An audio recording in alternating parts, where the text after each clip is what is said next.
Coda and Things 3. Two powerhouse productivity apps, one big question: which one really delivers? On the left, we've got Coda, the all-in-one collaborative workspace. And on the right, Things 3, sleek, award-winning personal task management. Let's skip the buzzwords and get to the real stuff. Each category earns points, and at the end, you'll see exactly who comes out on top. The result might just surprise you. Here's the big picture. We're going to compare them across a bunch of categories: pricing, use case and flexibility, collaboration, platform availability, AI features, and user experience. Because, hey, it's never just about features, right? It's about how you want to work. Okay, let's kick off with pricing. Coda actually gives you a free tier to try out. And if you're a doc maker, you even get those nifty AI features included, which is pretty sweet. Plus, their whole credit system, it's flexible, but sometimes juggling credits can get a little messy. Now, here's the catch. If you need advanced stuff or you're working with a team, yeah, you'll need those paid plans. Jumping over to Things 3, though, you pay once and it's yours. No subscriptions to worry about. So, for people who hate monthly fees, nice. But $49.99 to $99.99 up front, whew, that's not nothing. Plus, you gotta buy it separately for Mac, iPhone, and iPad. So, price-wise, Coda takes the win, especially if you want to start free. Next up, use case and flexibility. Oh man, Coda is like your productivity playground. Databases, custom formulas, project management tools. You want to build something wild? You probably can. Even document creation is a breeze. But I'm not gonna lie, it's got a really steep learning curve. If you just want a simple to-do list, it might actually feel overwhelming. Now, Things 3, it's kind of the opposite. It just nails personal task management. Like, it's built for clarity and focus. And if you're into the whole getting things done, GTD vibe, it's perfect. But try to use it for anything too crazy or complex, yeah, not happening. So, Coda wins again, just because you can do more stuff, even if it takes some extra mental effort. All right, let's talk collaboration, which is a biggie if you ever work in teams. Coda? Real-time collaboration, team workspaces, comments, sharing, you name it.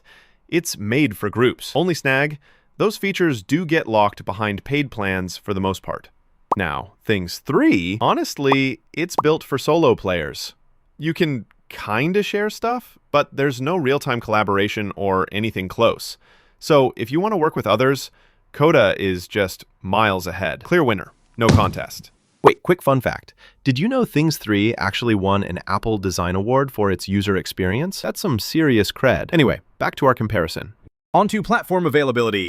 Coda is basically everywhere. Web, Windows, Mac, iOS, Android, you get the idea. That universal accessibility is honestly kind of a lifesaver. Only thing, the mobile apps aren't as powerful as the desktop version. So depending on your phone, you might miss out on some features. But with Things 3, we've got the classic Apple integration. It's beautiful, it syncs like a dream across your Mac, iPhone, and iPad, but that's it. No Windows, no web, no Android. So if you're stuck outside the Apple bubble, it's a no-go. In terms of reach, Coda wins.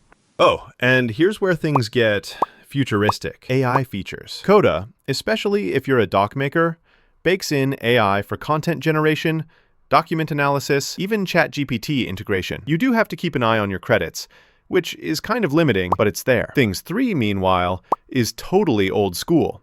No built-in AI. If you want any fancy features, you'd need to glue on third-party tools. So, yeah, this one's not even close. Coda wins in the AI game. All right, here's what people really talk about. User experience. Coda lets you customize the heck out of your workspace. And the template gallery is cool, like you can make anything. But I'm gonna be straight with you, the interface can get complicated. For beginners, it's easy to feel lost. Now, Things 3, wow, this is where it shines. The design is just award-winning. Every gesture feels smooth, the animations are actually delightful, and that timeless layout makes you want to use it. The interface is so intuitive, it almost disappears. You do lose out on deep customization, but honestly, most people don't care. So, in terms of pure user experience, Things 3 finally snags a win right here. So let's zoom out and look at the full radar chart. You can really see that Coda dominates in most of the heavy-duty categories: pricing, flexibility, collaboration, platforms, even AI. But when it comes to pure user experience, Things 3 doesn't just catch up, it kind of shows off. Bottom line, if you want to collaborate with others, manage complex workflows, or just have every feature under the sun, honestly, go with Coda. But if you crave personal productivity and you really value beautiful, seamless design, especially if you're deep in the Apple ecosystem, then Things 3 is the better pick. Basically, it's a choice between power and polish. Ready to level up your productivity? Go try both apps and see which one actually fits your vibe. Because in the end, the best app is the one you actually use.